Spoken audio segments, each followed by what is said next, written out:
Seri 10 Bukek Xiansu. Jodoh Raja Wali. Cerita, Ho Ping Hu. Audiobook, novel silat. Bab 47. Bukankah demikian? Pernahkah dan maukah kita mencoba untuk menghadapi kemarahan itu sebagai suatu fakta? Kita perhatikan kemarahan kita itu, penuh kewaspadaan dan ingin kita melihat apa yang terjadi kalau begitu. Karena kemarahan itu pada hakikatnya adalah kita sendiri, maka dengan pengamatan penuh kewaspadaan itu, dengan penuh perhatian itu, kemarahan pun tidak ada. Sebaiknya kita mencoba dalam kehidupan kita sehari-hari yang penuh coba dan goda ini. Dan kalau sudah tidak ada kemarahan lagi dalam batin kita, perlukah kita belajar sabar? Kalau kita tidak marah, perlukah kita menekan dan mengendalikan perasaan? Dan kalau tidak ada kemarahan, tidak ada benci, apa yang timbul dalam batin kita? Mungkin mata batin kita baru akan melihat apa artinya cinta kasih itu. Tek Hoat dimabuk dendam. Dalam keadaan dendam dan marah, dia merencanakan siksaan sehebat-hebatnya kepada orang yang amat dibencinya, yaitu Mohinta. Dia membuat perhitungan dan dugaan bahwa Mohinta tentu melarikan Shanti Dewi menuju ke barat, ke Bhutan. Dan memang dugaannya itu tepat. Beberapa hari kemudian setelah dia meninggalkan benteng melakukan pengejaran, dia menemukan jejak mereka. Kiranya Mohinta dan anak buahnya itu melakukan perjalanan cepat dengan menggunakan sebuah kereta dan rombongan itu menunggang kuda, melakukan perjalanan yang cepat. Demikianlah keterangan yang didapat oleh Tek Hoat dalam penyelidikannya. Maka dia lalu melakukan pengejaran secepatnya dan beberapa hari kemudian dia berhasil menyusul rombongan itu.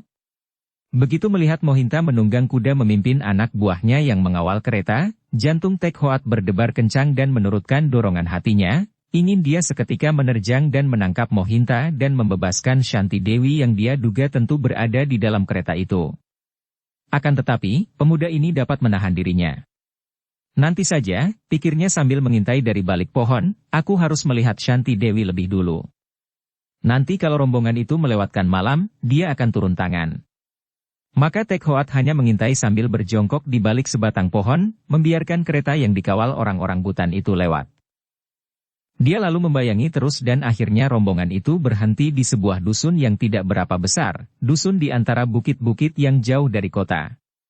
Dengan pengaruh uangnya dan juga pengaruh sikap anak buahnya yang galak, Mohinta dapat menyewa rumah kepala dusun itu untuk dijadikan tempat bermalam. Karena menerima uang sewa yang cukup besar dan juga jerih melihat sikap rombongan orang Bhutan itu, kepala dusun mengalah dan membawa keluarganya keluar dari rumah, bermalam di rumah seorang penduduk dusun. Tek Hoat mengintai terus dan jantungnya berdebar tegang ketika dia melihat Shanti Dewi melangkah turun dari dalam kereta. Akan tetapi, perasaan tidak senang menyusup di hatinya ketika dia melihat putri pujaan hatinya itu tersenyum genit kepada Mohinta yang membantunya turun dari kereta, bahkan putri itu lalu bergandengan tangan dengan Mohinta memasuki rumah kepala dusun yang mereka sewa untuk semalam. Tek Hoat melongo sampai lama setelah kedua orang itu memasuki rumah. Perasaan hatinya nyeri rasanya seperti ditusuk pedang. Sikap Shanti Dewi begitu mesra terhadap Mohinta. Senyum itu. Kerling mata itu. Begitu genitnya, padahal seingatnya, belum pernah Shanti Dewi bersikap segenit itu baik kepadanya sekalipun. Cemburu menguasai hatinya, cemburu dan penasaran. Jadi begitukah keadaan sebenarnya mengapa Shanti Dewi bersikap dingin kepadanya ketika mereka dipertemukan oleh Koksu Nepal? Shanti Dewi telah berpaling kepada Mohinta dan agaknya bertukar hati dengan Panglima Muda Bhutan itu. Dengan hati penuh dendam dan cemburu yang membuat kepalanya pening, malam itu Tek Hoat mendekati rumah kepala dusun. Biarpun rumah itu terjaga, namun mudah saja bagi Tek Hoat untuk menyusup dan memasuki rumah, akhirnya dia berhasil mengintai ke dalam kamar besar rumah itu. Dan apa yang dilihat dan didengarnya membuat pemuda ini hampir saja jatuh pingsan. Di bawah sinar lampu remang-remang, dia melihat Mohinta yang tidak lagi memakai pakaian panglima, melainkan mengenakan pakaian tidur yang tipis, duduk di atas kursi dan putri Shanti Dewi duduk di atas pangkuannya dengan sikap manja sekali. Dengan hati hampir meledak saking panasnya Tek Hoat melihat betapa kedua lengan Mohinta memeluk tubuh itu dan tangan Mohinta dengan cara yang dianggapnya kurang ajar memegang-megang dada sang putri. Akan tetapi putri itu tidak marah, malah merangkul leher Mohinta dan mereka berdua berciuman dengan cara yang membuat Tek Hoat yang mengintai itu bergidik karena ciuman itu dilakukan dengan mulut ke mulut dan amat mesranya. Melihat Panglima itu yang mengingatkan dia akan kematian ibunya saja sudah membuat Tek Hoat marah bukan main, apalagi melihat betapa musuh besarnya itu kini merampas pula kekasihnya, hampir Tek Hoat tidak dapat menahan sabar dan ingin dia menerjang lewat jendela.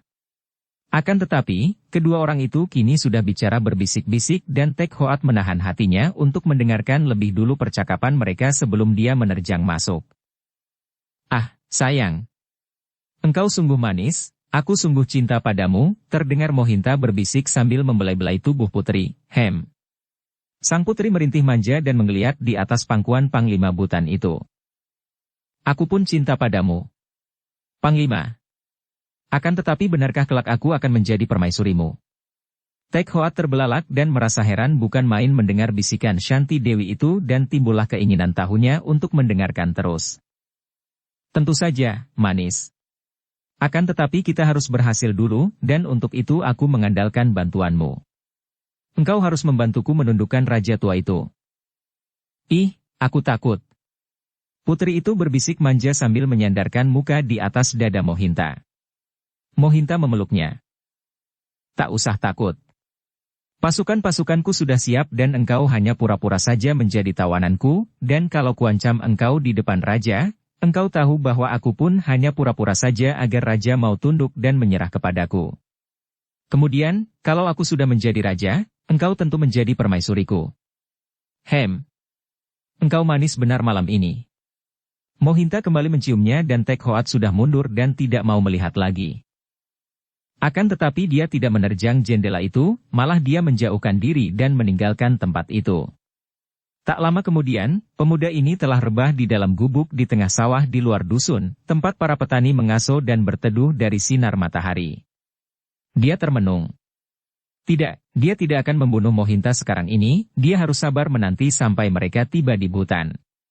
Jelas bahwa Mohinta merencanakan pemberontakan terhadap raja, dan Mohinta hendak menggunakan Shanti Dewi sebagai sandera untuk menundukkan Raja Butan.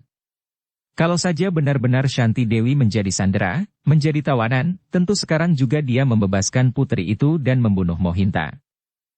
Akan tetapi, yang membuat dia penasaran adalah karena melihat kenyataan betapa putri itu sama sekali bukan menjadi tawanan, bahkan menjadi sekutu dari Mohinta untuk merampas kedudukan ayahnya sendiri. Dia sungguh merasa heran bukan main, bertanya-tanya dalam hati apa yang telah terjadi dengan Shanti Dewi sehingga putri itu demikian berubah. Tidak hanya menjadi genit dan aneh, akan tetapi juga menjadi jahat sehingga kini mau bersekutu dengan seorang pemberontak untuk merampas kedudukan ayahnya sendiri. Diam-diam Tek Hoat merasa menyesal bukan main dan terbayanglah kembali sikap Shanti Dewi ketika dipertemukan dengannya oleh Koksu. Terdengar berdengung di dalam telinganya ucapan Shanti Dewi kepadanya waktu itu. "Ang Tek Hoat, engkau telah pergi tanpa pamit, bahkan telah menimbulkan kemarahan di hati ayahku, oleh karena itu sesungguhnya sudah tidak ada apa-apa lagi antara kita." Tek Hoat memejamkan matanya, hatinya seperti ditusuk rasanya. Jadi agaknya sang putri telah memutuskan hubungan antara mereka dan kini bahkan telah berganti pacar. Dia makin penasaran. Andai kata berganti pacar, mengapa sang putri begitu tidak tahu malu dan tidak mengenal susila? Mau saja diperlakukan seperti itu oleh Mohinta? Dan mengapa pula sudi diajak bersekutu untuk menjatuhkan Raja Butan? Aku harus menentang mereka. Tiba-tiba Tek Hoat bangkit duduk dan mengepal tinjunya. Aku akan sabar menanti, tidak membunuh Mohinta dulu. Aku harus menggagalkan rencana busuk mereka dan membuka kedok mereka di depan Raja Butan. Biar Raja Butan menjadi terbuka matanya dan melihat betapa seorang anak haram seperti aku jauh lebih berharga daripada panglima mudanya bahkan lebih berharga daripada putrinya sendiri. Pikiran ini membuat Tek Hoat akhirnya dapat tidur di dalam gubuk dan pada keesokan harinya, pagi-pagi sekali dia sudah membayangi lagi rombongan Mohinta itu. Dia tidak akan membunuh Mohinta di tengah jalan. Tidak, dia akan membongkar dulu kedok mereka, rahasia mereka yang busuk di depan raja. Menghancurkan siasat dan rencana pemberontakan kotor mereka, baru dia akan membunuh Mohinta, pembunuh dari ibunya itu. Tentang Shanti Dewi. Dia tidak berani memikirkan masa depannya dengan putri itu, sungguh pun dia tahu bahwa selama hidupnya tidak mungkin dia melupakan putri itu, dan apapun yang terjadi dengan diri putri itu, cintanya tetap mendalam dan akan terus menyala di dalam hatinya. Ketika rombongan itu sudah tiba di perbatasan barat, Tek Hoat lalu mendahuluinya dan dia hendak pergi lebih dulu ke Butan untuk menghadap raja dan memberitahukan tentang rencana pemberontakan Mohinta itu. Akan tetapi sebelum dia meninggalkan rombongan itu, dia melihat pasukan yang cukup besar, tidak kurang dari 1.000 orang jumlahnya. Nampak menyambut rombongan itu dan tahulah dia bahwa pasukan itu adalah pasukan yang dipimpin oleh Panglima Tua Sangita yang agaknya telah bersekongkol pula dengan puteranya dan lebih dulu sudah tahu akan kedatangan puteranya bersama Shanti Dewi. Maka Tek Hoat lalu bergegas mendahului mereka menuju ke Butan, melintasi perbatasan yang terdiri dari gunung-gunung. Selagi dia berjalan cepat melalui padang rumput setelah keluar dari sebuah hutan, pada jalan mendaki, tiba-tiba terdengar suara ketawa orang dan ketika dia menoleh, ternyata yang tertawa itu adalah Hektiau Lomo yang muncul keluar dari balok pohon besar. Hahaha, pengkhianat muda, kiranya kita dapat saling jumpa di sini, kata kakek itu sambil memandang dengan penuh ejekan. Tek Hoat mengerutkan alisnya. Dia sedang tergesa-gesa dan dia tidak sudi banyak bicara dengan kakek iblis itu. Hektiau Lomo, mau apa engkau menghadangku, bentaknya. Hahaha, kita sama-sama petualang. Aku mencari puteriku. Apakah engkau melihatnya? Andai kata aku melihatnya juga, apa kau kira aku sudi memberitahu padamu? Pergilah, jangan ganggu aku. Bagaimana Hektiau Lomo dapat melakukan perjalanan secepat itu, mendahului Tek Hoat? Kiranya kakek iblis ini telah mendapatkan kembali burung Garudanya dan melarikan diri dari dalam benteng itu dengan menunggang Garuda. Ketika terjadi ribut-ribut oleh penyerbuan tentara kerajaan dan Koksu bersama para pembantunya diberi kesempatan untuk melarikan diri oleh Kao Kokcu, Hektiau Lomo tiba-tiba melihat burung Garudanya terbang berputaran tinggi di atas benteng yang kebakaran itu sambil mengeluarkan suara ketakutan. Ternyata burung yang ditinggalkan oleh Willy di dalam hutan itu, telah mencari majikan-majikannya dan ketika melihat benteng itu kebakaran dan melihat banyak manusia bertempur, binatang ini menjadi ketakutan dan hanya berani terbang berputaran di atas tempat itu. Hektiau Lomo lalu mengeluarkan suara melengking panjang memanggil burungnya. Garuda itu mengenal suara majikannya, menukik turun dan kakek iblis itu lalu meninggalkan semua rekannya, menunggang Garuda untuk mencari puterinya karena dia mendengar bahwa puterinya telah dilarikan oleh Pangeran Nepal. Dia melakukan pengejaran ke barat, namun tidak berhasil menemukan puterinya itu. Dia menghadang dan bersembunyi di padang rumput, menanti munculnya Pangeran Nepal yang menculik Willy, akan tetapi sebaliknya yang muncul malah Tek Hoat yang segera dihadangnya untuk ditanya. Mendengar jawaban itu, Hektiau Lomo menjadi marah. Jari maut, engkau sungguh manusia sombong sekali. Kalau aku sekarang menyerang dan membunuhmu juga, sudah sepatutnya karena engkau telah mengkhianati kami di dalam benteng itu. Persetan dengan bentengmu, persetan dengan Koksu dan Pangeran Nepal. Aku di sana karena hendak melindungi Putri Butan, bukan hendak mengekor orang Nepal seperti engkau. Tiba-tiba Hektiau Lomo tertawa bergelak. Putri Butan? Hahaha, Putri Butan. Engkau memang sombong dan saat ini aku senang maka aku akan membunuhmu. Sebetulnya Tek Hoat tidak mau melayani kakek iblis yang dianggapnya gila itu. Pertama karena memang dia tidak mempunyai urusan apa-apa dengan kakek itu, kedua karena dia sedang tergesa-gesa hendak mendahului rombongan Mohinta menuju ke Butan sehingga dia tidak ingin menghabiskan waktunya untuk melayani penghuni pulau neraka itu. Akan tetapi ketika dia melihat kakek itu mengeluarkan sebatang pedang yang mengeluarkan sinar berkilat menyeramkan, wajah pemuda ini berubah dan matanya terbelalak. Cui Bengkiam, serunya dan matanya melekat kepada pedang di tangan kakek itu. Hahaha, engkau masih mengenalnya? Benar, ini Cui Bengkiam yang akan minum darah tuannya sendiri. Hahaha. Terbayanglah semua peristiwa beberapa tahun yang lalu oleh Tek Hoat. Pedang Cui Bengkiam itu adalah pedangnya, yang dimilikinya bersama ilmu-ilmu peninggalan Cui Beng Koaiong seorang datuk dari Pulau Neraka. Akan tetapi, dalam kisah sepasang Raja Wali diceritakan betapa pedang itu telah terampas oleh Hektiau Lomo yang sebagai ketua Pulau Neraka berhak pula memiliki pedang itu. Ketika Ang Tek Hoat menjadi panglima di Butan dan berdekatan dengan kekasihnya, yaitu Putri Shanti Dewi, dia telah melupakan pedang itu, bahkan tidak pernah dia bertanya lagi ketika dia bertemu dengan Hektiau Lomo. Tingkat kepandaiannya yang sudah tinggi itu membuat dia tidak terlalu membutuhkan bantuan sebatang pedang, biarpun pedang sedahsyat dan seampuh Cui Bengkiam. Akan tetapi, kini kakek itu mengeluarkan Cui Bengkiam untuk mengancamnya. Tentu saja Ang Tek Hoat menjadi marah bukan main. Begitu melihat Cui Bengkiam, bangkitlah semangatnya dan kalau tadinya dia tidak bernafsu melayani Hek Tiao Lomo, kini timbul kemarahannya dan tekadnya untuk melawan kakek itu dan untuk merampas kembali Cui Bengkiam. Keparat, kembalikan pedangku, bentaknya dan dia sudah menerjang dengan tamparan-tamparan maut dari jari-jari tangannya yang ampuh. Hek Tiao Lomo tertawa dan cepat menggerakkan pedang Cui Bengkiam untuk membabat ke arah kedua tangan pemuda itu. Tek Hoat menarik tangannya dan dia menggunakan kecepatan gerakannya untuk menyerang lagi. Terjadilah pertempuran yang amat hebat antara dua orang sakti ini. Hek Tiao Lomo sedang merasa murung dan jengkel karena hilangnya Huili. Dia memang telah menyetujui untuk menyerahkan Huili kepada Pangeran Nepal, akan tetapi tentu saja penyerahannya itu berdasarkan pamrih agar dia dapat mengangkat diri sendiri menjadi mertua pangeran. Kini, usaha pangeran untuk bersekutu dengan Gubernur Honan mengalami kegagalan dan pangeran itu telah melarikan puterinya. Tentu saja dia menjadi marah dan dia tidak akan melepaskan Huili yang cantik jelita itu begitu saja tanpa ada keuntungan untuk dirinya sendiri. Kemurungannya itu kini ditimpakannya kepada Ang Tek Hoat dan dia menggunakan pedang Cui Bengkiam, menyerang dengan amat ganasnya untuk membunuh pemuda ini menggunakan pedang pemuda itu sendiri. Namun, Ang Tek Hoat atau yang sebenarnya bersiwan seperti si ayah kandungnya, kini telah memiliki kematangan dalam ilmu silatnya.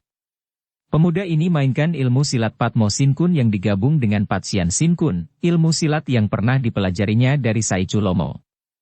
Sebetulnya ilmu gabungan ini adalah ciptaan dari Putri Nirahai, istri pertama dari pendekar super sakti yang dipelajari oleh Sai Chu Lomo.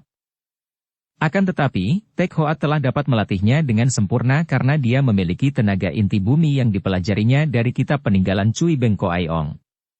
Oleh karena itu, dalam hal ilmu gabungan Patsian Sin Kun dan Patmo Sin Kun, pemuda ini telah mencapai tingkat yang tinggi sekali. Sebanding dengan tingkat yang dimiliki penciptanya, bahkan mungkin lebih kuat karena tenaga inti bumi.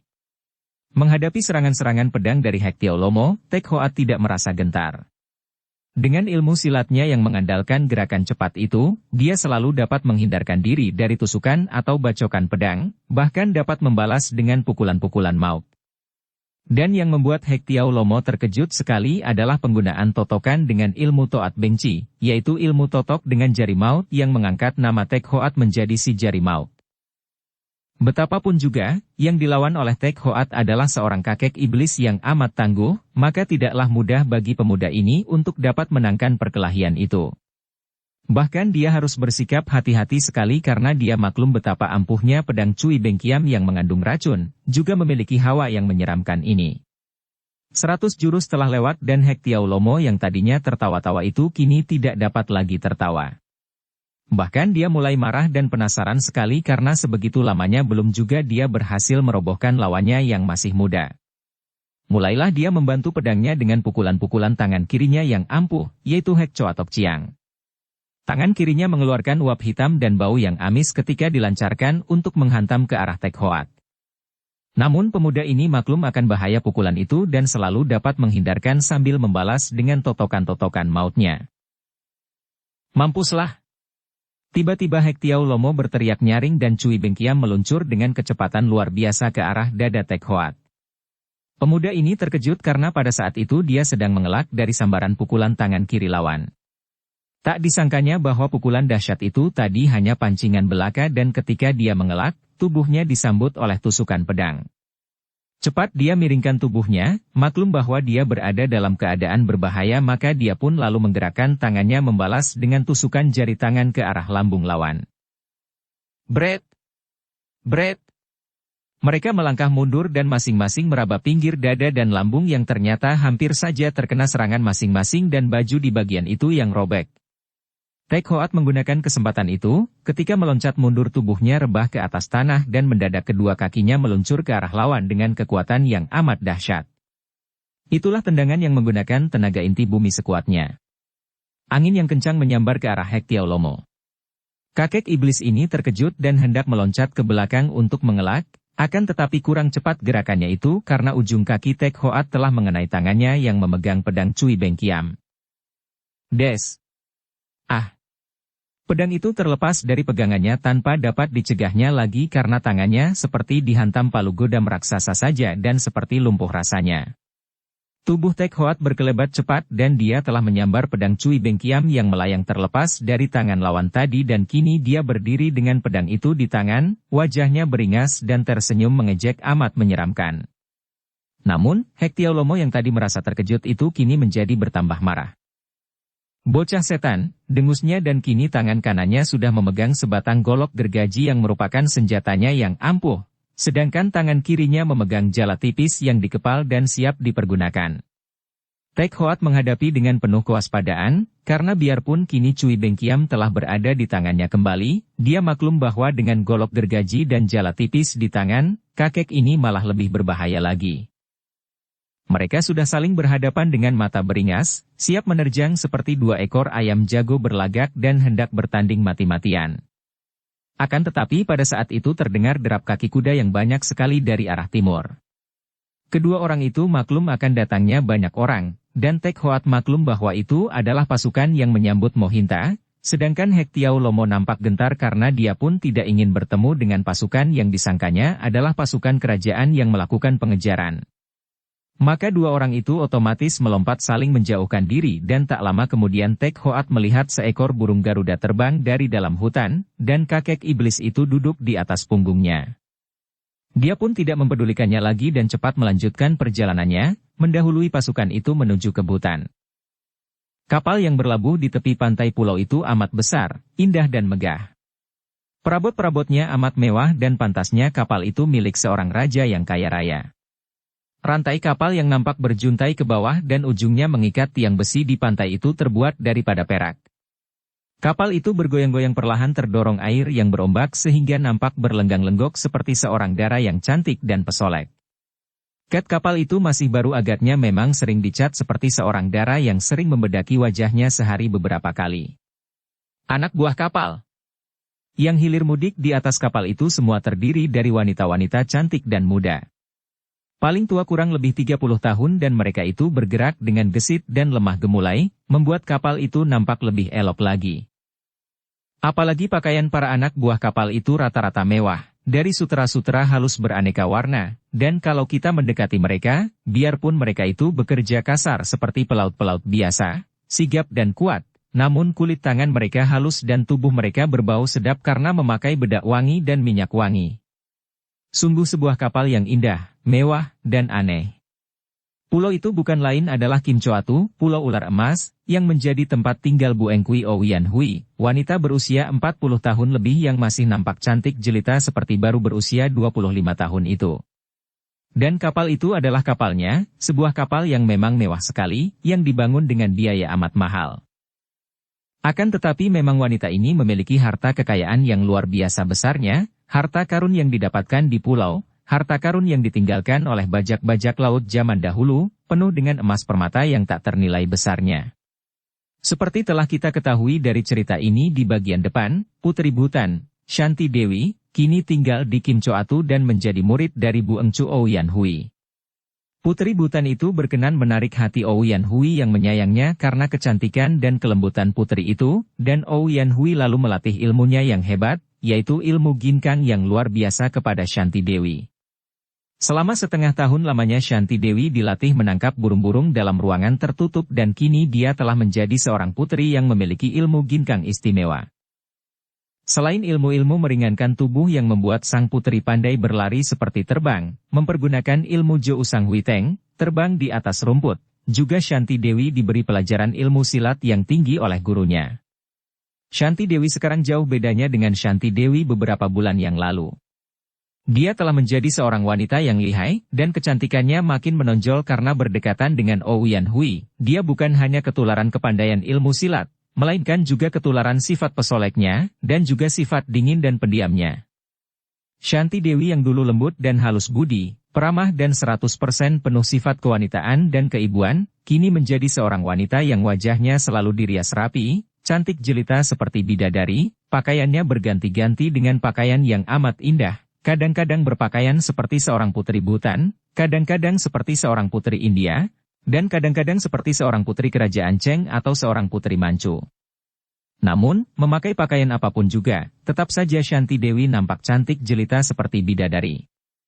Kalau dulu Shanti Dewi murah senyum dan wajahnya selalu cerah, sinar matanya lembut berseri-seri, kini di depan orang lain dia tidak pernah senyum dan sinar matanya tajam menusuk, juga mengandung keangkuhan. Hanya di depan Ouyan Hui atau anak buah di Pulau Ular Emas saja dia mau tersenyum, bahkan di waktu berlatih ginkang bersama gurunya dia suka tertawa-tawa dan agaknya kembalilah lagi sifat gembiranya seperti dahulu. Akan tetapi, di depan orang lain, dia bersikap angkuh dingin dan pendiam seperti juga Ouyan Hui. Hubungannya dengan Ouyan Hui bukan seperti hubungan guru dan murid, melainkan lebih condong seperti hubungan sahabat. Ouyan Hui juga amat sayang kepada muridnya ini karena dia melihat kecantikan yang asli dan yang membuat dia selalu merasa muda kembali. Pagi hari itu, para anak buah kapal yang jumlahnya belasan orang itu telah sibuk membersihkan kapal dan mempersiapkan kapal itu karena Tochu, majikan pulau, mereka yang bagi mereka merupakan seorang ratu itu telah memberi perintah bahwa menjelang tengah hari nanti dia dan muridnya akan berpesiar dengan kapal itu.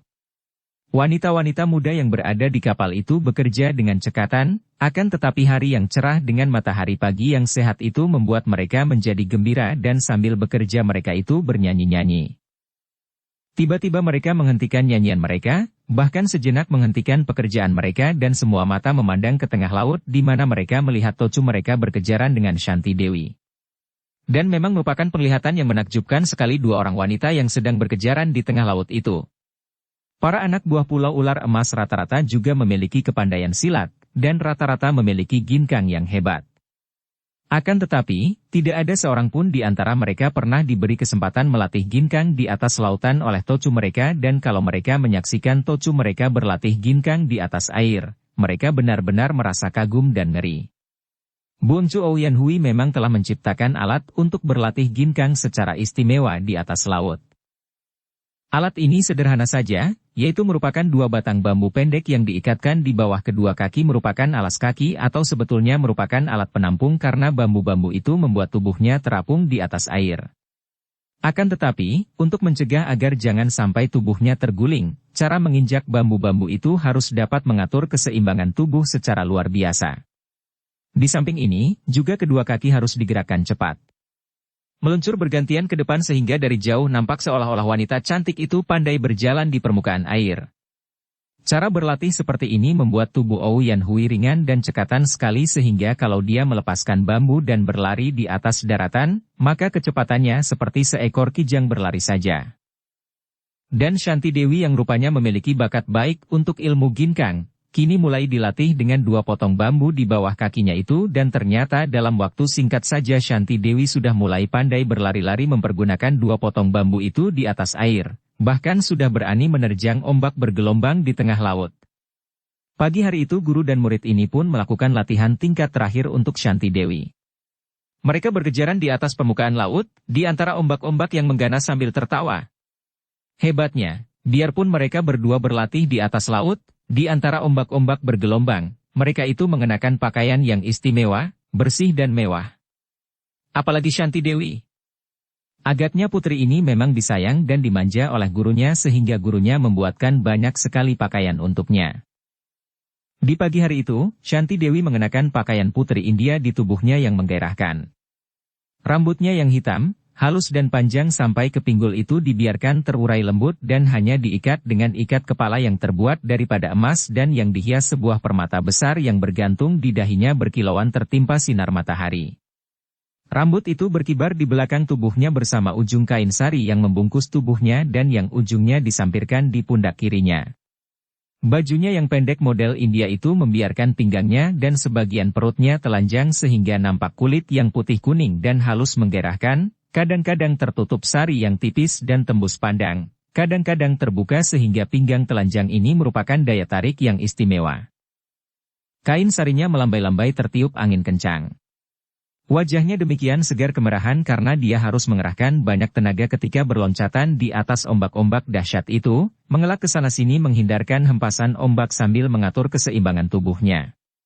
Kedua tangan memainkan peranan penting dalam latihan seperti ini, karena untuk menjaga dan mengatur keseimbangan tubuh, kedua lengan itulah yang bekerja keras, kadang-kadang yang kanan naik yang kiri turun dan sebaliknya, seperti orang menari.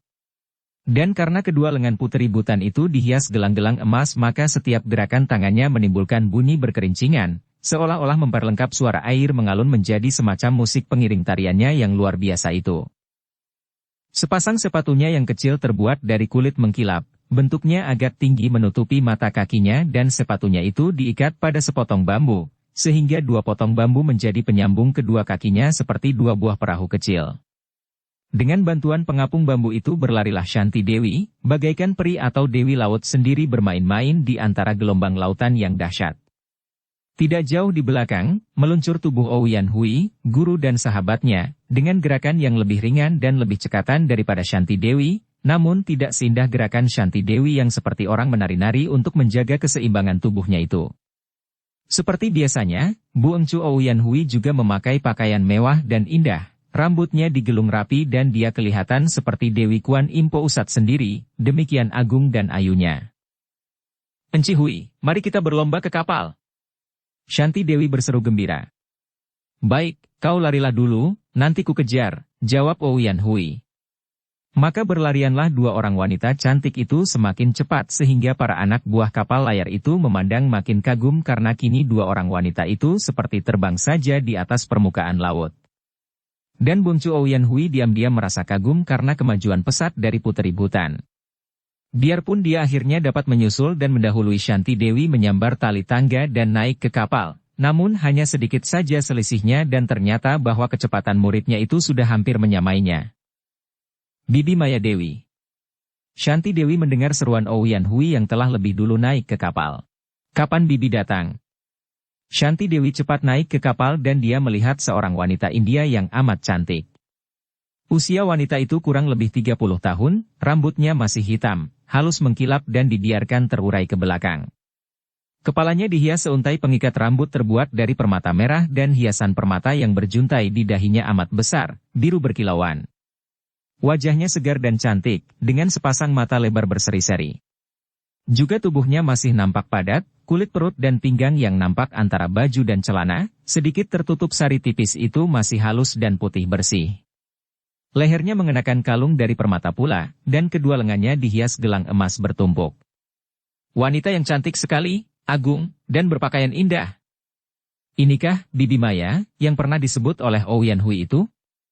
Memang cantik, akan tetapi tidak secantik Ouyan Hui, juga tidak semuda Ouyan Hui. Aku baru saja datang, Yan Hui, dengan perahu kecil. Kabarnya engkau mempunyai seorang murid yang hebat. Ah, diakah orangnya? Wanita itu memandang kepada Shanti Dewi yang baru saja naik ke kapal. Benar, Bibi. Inilah dia, Shanti Dewi dari Bhutan, muridku, juga sahabatku yang tercinta.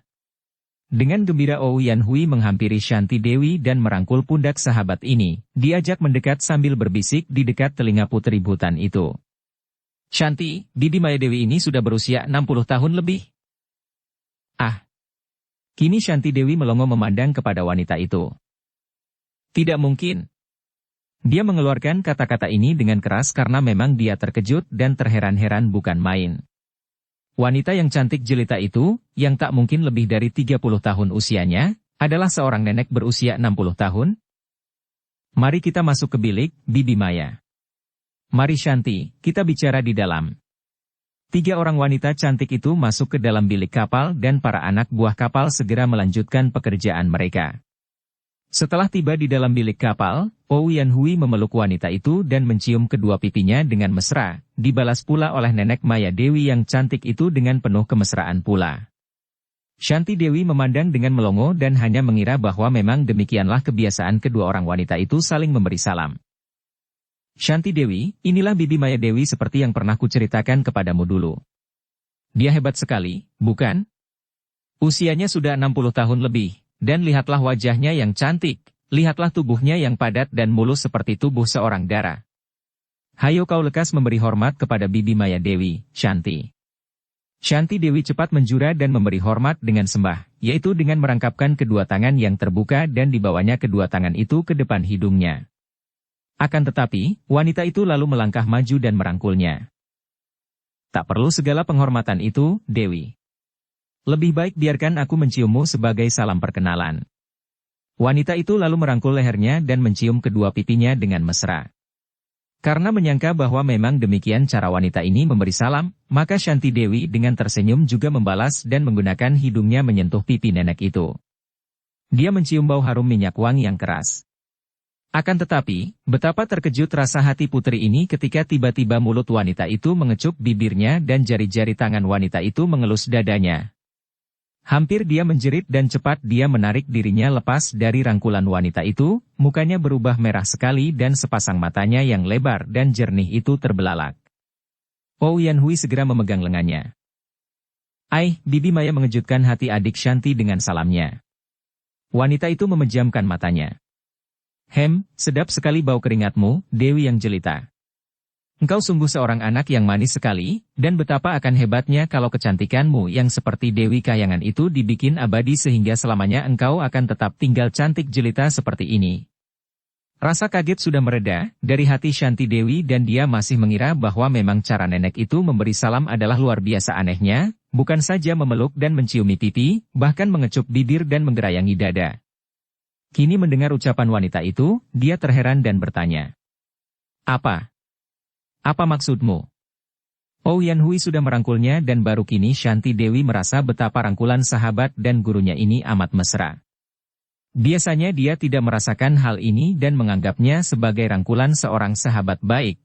Akan tetapi setelah dia mengalami rangkulan dan ciuman nenek Maya Dewi tadi, dia merasa betapa rangkulan-rangkulan Ouyan Hui juga amat mesranya sehingga dia merasa bulu tengkuknya dingin. Adik Shanti, lupakah engkau akan keherananmu melihat aku yang sudah berusia 40 tahun lebih masih kelihatan muda? Dan Bibi Maya ini sudah berusia 60 tahun lebih. Dialah yang menjadi guruku dalam hal ilmu mempercantik diri dan ilmu awet muda. Dia dapat membuat kecantikanmu ini menjadi abadi, Shanti Dewi. Dengan cara pengobatannya dan caranya memelihara kecantikan, maka engkau akan tetap kelihatan secantik sekarang ini 30-40 tahun lagi. Mana mungkin? Rambutku akan beruban dan putih. Hihihihi, lihat rambutku, Dewi. Apakah kalah hitam dan kalah halus panjang daripada rambut orang muda? Maya Dewi membelai rambutnya sendiri. Dan lihat betapa tidak ada sehelai pun rambut uban. Tapi, apakah engkau tidak ingin tetap cantik dan muda selamanya, Shanti? Tanya Ouyan Hui. Tentu saja. Shanti Dewi menjawab bingung. Wanita mana di dunia ini yang tidak ingin awet muda dan tetap cantik selamanya dan tidak dirusak oleh usia muda? Kalau begitu bersiaplah. Aku akan membuatmu tetap cantik selama hidupmu, Dewi. Sayang kalau kecantikan seperti yang kau miliki itu kelak habis dimakan keriput dan uban, atau ditelan oleh lemak. Yan Hui, suruh orang-orangmu mempersiapkan semua keperluan merendam Dewi dalam air ramuan. Tak lama kemudian sibuklah para pelayan mempersiapkan sebuah bak air, atau lebih patut disebut gentong karena bentuknya seperti gentong besar dan dicat indah. Gentong besar ini diisi air jernih oleh para pelayan itu, kemudian mereka semua disuruh keluar dari bilik dan mulailah nenek Maya Dewi menuangkan ramuan obat di dalam air itu. Tercium bau harum semerbak dan air jernih itu berubah menjadi agak kemerahan. Sambil memejamkan mata membaca mantera-mantera dalam bahasa India kuno, Maya Dewi lalu menaburkan bubuk kuning ke dalam gentong atau guci besar berisi air kemerahan itu dan tiba-tiba saja air itu mendidih. Shanti Dewi memandang dengan mata terbelalak dan penuh keheranan, juga kekaguman. Tentang ilmu-ilmu ajaib seperti ini, dia sudah banyak mendengar dan melihat di negerinya, akan tetapi baru sekarang dia melihat betapa ada ilmu yang membuat orang menjadi awet muda dan cantik sehingga seorang nenek berusia 60 tahun lebih masih kelihatan secantik itu. Sekarang tanggalkanlah semua pakaianmu, Dewi, kata nenek itu dengan suara halus dan mesra. Menanggalkan pakaian. Shanti Dewi menjawab dan mukanya menjadi merah sekali. Belum pernah selamanya dia menanggalkan pakaiannya, kecuali di depan para pelayan pribadinya di Istana Bhutan. Akan tetapi para pelayan wanita itu adalah pelayan-pelayan yang telah mengenalnya sejak dia masih anak-anak sehingga dia tidak merasa malu lagi. Adik Shanti, mengapa meragu? Di sini tidak ada orang lain, yang ada hanya aku dan Bibi Maya. Mengapa malu? Hayolah, kubantu kau. Karena bujukan halus ini akhirnya Shanti Dewi membiarkan dirinya ditelanjangi. Adikku yang manis, engkau hebat. Ouyan Hui berbisik dan dari kedua matanya turun 2 butir air mata. Begitu terharu wanita ini menyaksikan kejelitaan yang seolah-olah tanpa cacat di depannya itu. Apa? Apa yang harus kulakukan, Enci? Shanti Dewi bertanya halus dengan suara agak gemetar sambil berusaha menutupi bagian depan tubuhnya dengan rambut dan tangan. Kau masuklah ke sini, masuklah ke dalam guci ini, sayang.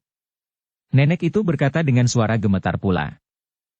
Aku akan memijati tubuhmu dan engkau selamanya takkan pernah menjadi tua. Karena sudah terlanjur dan juga memang dia amat tertarik untuk dapat tetap muda selamanya, Shanti Dewi lalu mendekati guci. Melihat air itu mendidih, dia bergidik, lalu menyentuh air itu dengan tangannya. Aneh. Biarpun air itu kelihatan mendidih, namun ternyata dingin sekali. Maka dia lalu menggunakan kedua tangan menekan bibir guci, mengangkat tubuhnya dan masuk ke dalam guci, berjongkok sampai air itu mencapai lehernya. Sekarang, kendurkan seluruh uratmu, jangan melawan dan biarkan pijatanku mengatur jalan darahmu, kata nenek itu. Sudah, Bibi, engkau membuat aku tidak kuat menahan. Shanti Dewi membuka matanya dan melihat Ouyan Hui berdiri dengan muka. Selagi dia merasa terheran-heran, Maya Dewi berkata kepadanya. Pejamkan matamu, Dewi, dan aku akan memandikanmu dengan air keramat Sungai Gangga. Shanti Dewi menurut saja. Dia memejamkan matanya dan nenek itu lalu menuangkan air dari sebuah poci air. Terasa dingin sekali air itu menimpa ubun-ubun kepala Shanti Dewi. Teringat bahwa air itu adalah air keramat dari sungai suci, yaitu Sungai Gangga itu, Shanti Dewi menggigil. Sebagai seorang putri dari Bhutan, tentu saja dia mengenal Sungai Gangga yang dianggap sebagai sungai yang suci di India itu. Dia mendengar betapa nenek itu mengucapkan mantera ketika air itu bercucuran menimpa ubun-ubun kepalanya. Setelah menuangkan air suci itu, kembali nenek Maya Dewi mengurut punggung Shanti Dewi, dari tengkuk sampai ke pinggul. Nikmat rasanya diurut seperti itu, dan akhirnya selesailah pengobatan dengan mandi air keramat itu. Shanti Dewi diperbolehkan keluar dan dibantu oleh Ouyan Hui, dia mengeringkan tubuhnya dan mengenakan kembali pakaiannya. Rambutnya yang masih basah dibiarkan terurai. Bagus. Kini di dunia ada 3 orang wanita yang tidak akan mengenal usia tua, kata Maya Dewi dengan wajah berseri dan dia memandang kepada Shanti Dewi dengan mata bersinar-sinar. Dan engkaulah yang tercantik di antara kita bertiga, Dewi. Engkau akan dikagumi seluruh manusia di dunia ini, dipuja dan dianggap sebagai Dewi Kahyangan. Kita harus rayakan peristiwa ini. Mari kita berpesta dan biarkan kapal ini dilayarkan ke tengah lautan, kata Ouyan Hui. Maya Dewi mengangguk-angguk. Benar, sebaiknya Shanti Dewi melanjutkan pengobatan di tengah lautan, jauh dari keramaian dunia. Apakah pengobatan itu masih harus dilanjutkan lagi? Tanya Shanti Dewi yang merasa enggan dan malu mengenangkan cara pengobatan seperti tadi. Tentu saja, akan tetapi mandi air keramat hanya 1 kali tadi cukuplah. Mandi air keramat itu dimaksudkan untuk mencuci bersih semua kekotoran yang ada pada dirimu. Akan tetapi engkau adalah seorang perawan, Dewi, dan tubuhmu masih bersih, maka mandi 1 kali saja cukuplah bagimu. Selanjutnya engkau hanya akan minum pil pengawet muda dan harus kupijit dan urut beberapa hari lamanya. Mereka bertiga keluar dari bilik dan pesta pun dimulailah bersama bergeraknya kapal meninggalkan pulau itu menuju ke tengah lautan, perlahan-lahan digerakkan oleh hembusan angin lembut pada layar-layar kapal. Masakan-masakan yang masih mengepulkan uap dihidangkan di atas meja dan 3 orang wanita cantik itu mulai makan minum. Nenek Maya Dewi menyerahkan sebutir pil merah kepada Shanti Dewi. Kau telanlah ini bersama secawan arak merah, Dewiku. Shanti Dewi menurut dan ternyata pil itu menambah manisnya arak. Apakah saya harus pantang makan sesuatu? Tidak ada pantangan makanan apa-apa, hanya... Bibi Maya, biarkan adik Shanti Dewi membiasakan diri lebih dulu. Tiba-tiba Ouyan Hui memotong dan nenek itu tidak melanjutkan keterangannya, akan tetapi Shanti Dewi juga tidak menduga lain dan mulailah mereka makan masakan-masakan lezat. Kehidupan di atas kapal pesiar itu amat mewah. Kapal menjelajahi pulau-pulau yang indah, taman-taman laut yang memperlihatkan pemandangan indah dengan ikan-ikan beraneka warna di waktu air tenang. Akan tetapi Shanti Dewi merasa tersiksa apabila dia harus membiarkan dirinya diurut dan dipijiti oleh Maya Dewi. Jari-jari tangan nenek itu benar-benar amat nakal dan kalau sudah mengurut, memijit, jari-jari itu membelai-belai, membuat Shanti Dewi menggigil dan semua bulu di tubuhnya meremang. Kalau tidak ingat bahwa nenek itu adalah seorang wanita, tentu dia sudah memberontak, bahkan memukulnya. Kalau dia memprotes, nenek itu menghiburnya. Memang harus begini, Dewi. Kalau tidak, bagian ini akan mengendur kelak setelah usiamu bertambah. Dengan alasan seperti itu, terpaksa Shanti Dewi membiarkan saja nenek itu menjelajahi semua bagian tubuhnya dengan gerakan-gerakan jari tangan yang amat kurang ajar. Kadang-kadang dia seperti terlena, seperti tenggelam karena betapapun juga, gerakan-gerakan itu mendatangkan rasa nikmat yang amat aneh dan menakutkan sehingga kadang-kadang dia terpaksa meronta sehingga jari-jari itu mengurangi gerakan-gerakannya. 3 hari kemudian, kapal itu melakukan pelayaran kembali ke Kim Choatu, dan malam itu Shanti Dewi secara kebetulan lewat di depan bilik Ouyan Hui dan mendengar secara aneh dari dalam bilik itu. Suara orang mendengus-dengus dan terengah-engah, seperti suara orang yang sedang kesakitan hebat. Dia sudah hendak mengetuk pintu, akan tetapi tiba-tiba dibatalkannya niat mengetuk pintu itu karena dia mendengar bahwa suara terengah-engah itu adalah suara 2 orang manusia. Keheranannya mendorongnya untuk menyelinap ke arah jendela bilik dan mengintai.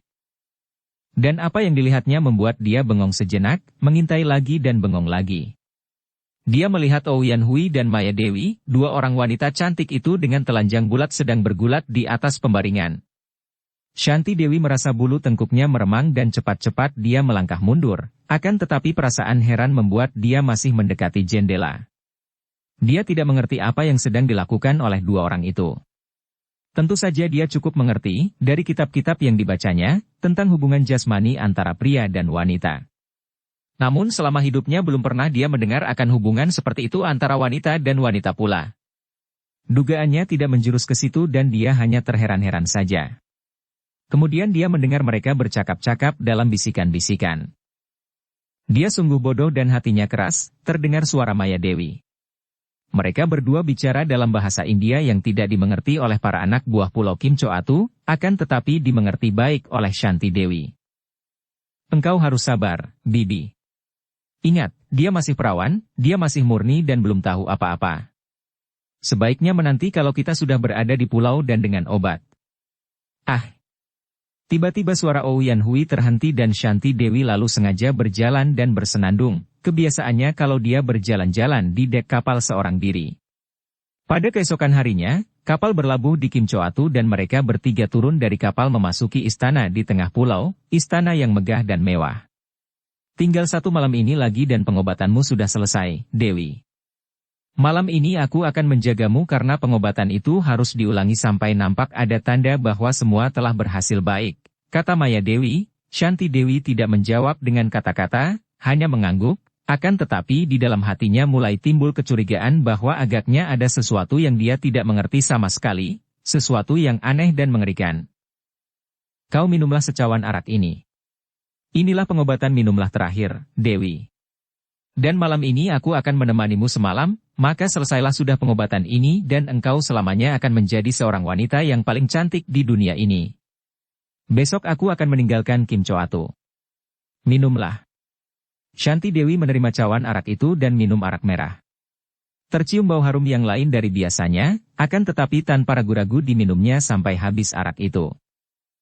Kemanakah Bibi akan pergi? Tanyanya biasa saja sambil menaruh cawan kosong ke atas meja. Aku? Wanita itu tersenyum dan untuk kesekian kalinya Shanti Dewi kagum melihat deretan gigi putih yang masih rapi itu, seperti gigi orang muda saja.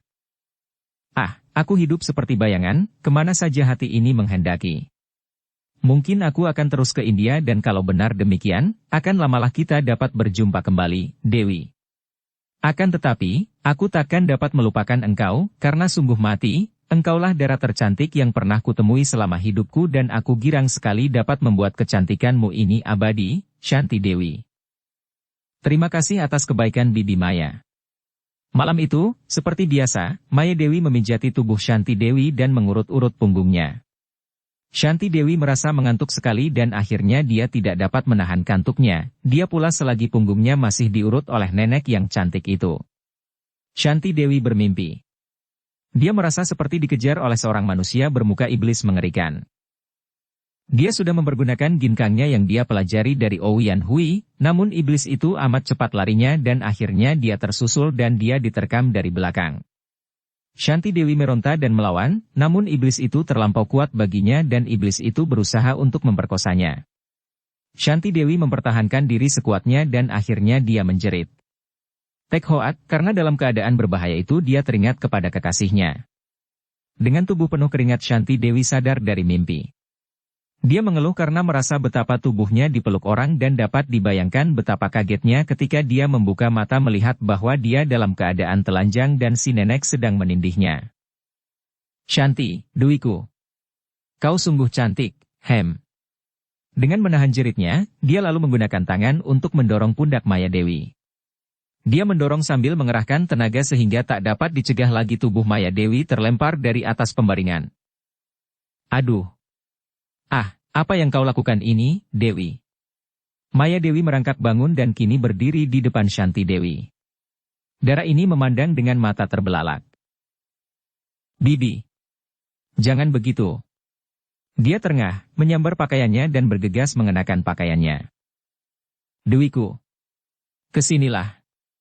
Ai, aku sayang padamu, Dewi, aku cinta padamu, marilah kau layanilah aku, Dewi. Rayuan ini membuat Shanti Dewi menjadi makin ngeri dan dia meloncat untuk menghindarkan terkaman Maya Dewi yang seperti sudah menjadi mabuk itu, kemudian dia lari keluar dari dalam kamar. Dewiku. Kembalilah. Kembalilah kau. Maya Dewi mengejar, akan tetapi wanita ini hanya lihai dalam ilmu mempercantik diri dan mempergunakan ramuan untuk membuat dirinya awet muda saja, namun dalam hal ilmu silat apalagi ilmu berlari cepat, tentu saja dia tidak dapat melawan Shanti Dewi yang sudah lari cepat dan lenyap dari situ.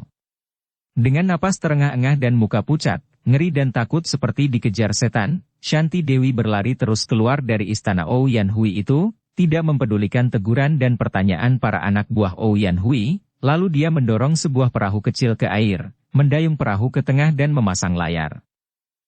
Selama ini dia sudah mempelajari ilmu mengemudikan perahu layar maka sebentar saja karena angin sedang bertiup kencang perahunya meluncur ke tengah laut meninggalkan Kim Choatu. Dia hanya ingat akan arah daratan besar, maka tanpa mempedulikan sesuatu dia menunjukkan perahunya ke kanan, meninggalkan pulau itu. Angin yang bertiup kuat itu membuat rambutnya terurai ke belakang dan udara yang dingin mulai mengusir hawa panas yang membuat tubuhnya menjadi tidak karuan rasanya, yang mendorong gairah nafsu aneh dari dalam hatinya. Dia bergidik dan mulai menggigil. Mengertilah dia kini bahwa arak terakhir yang diminumnya malam tadi bukan obat melainkan arak yang mengandung racun perangsang. Akan tetapi, tetap saja dia tidak mengerti dan terheran-heran mengapa seorang wanita seperti Maya Dewi itu bisa tergila-gila kepadanya, seorang wanita pula. Mengapa seorang wanita ingin membujuk rayu seorang wanita lain, bahkan kelihatan begitu bernafsu, seolah-olah hendak mengajaknya bermain cinta, hendak memperkosanya? Shanti Dewi bergidik. Tentu nenek itu telah berubah gila, pikirnya. Kalau tidak gila, mana mungkin ada wanita timbul berahinya melihat wanita lain? Tentu Encian Hui akan mencariku, pikirnya. Dan teringat kepada Yan Hui, dia teringat pula akan adegan yang dilihatnya dalam kamar Ouyang Hui yaitu ketika dia melihat Ouyang Hui dan Maya Dewi dalam keadaan bugil sedang bergulat. Apakah yang mereka telah lakukan?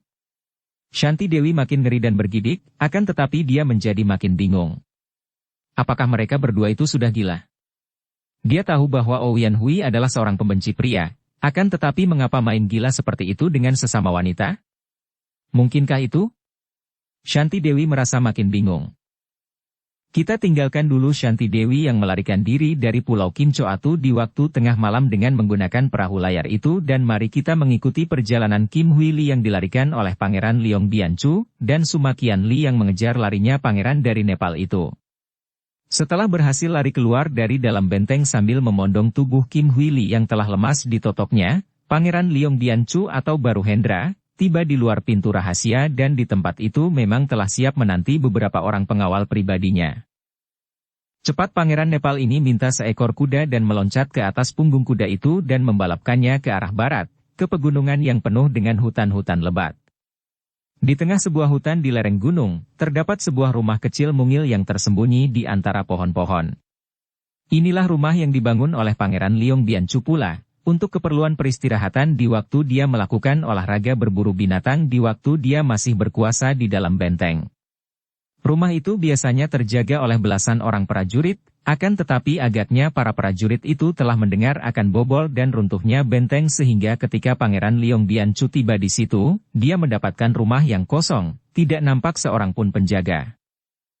Pengecut-pengecut rendah, gentong-gentong nasi kosong menjemukan, Pangeran Leong Bianchu memaki dengan perasaan sebal melihat betapa tempat itu sudah ditinggal pergi oleh para penjaga. Sambil memondong tubuh Willy, dia membuka daun pintu depan dengan kakinya, kemudian memasuki rumah yang cukup mewah biarpun kecil itu. Bersambung ke bab 48. Dukung kami dengan subscribe, follow, like, komen dan share. Terima kasih.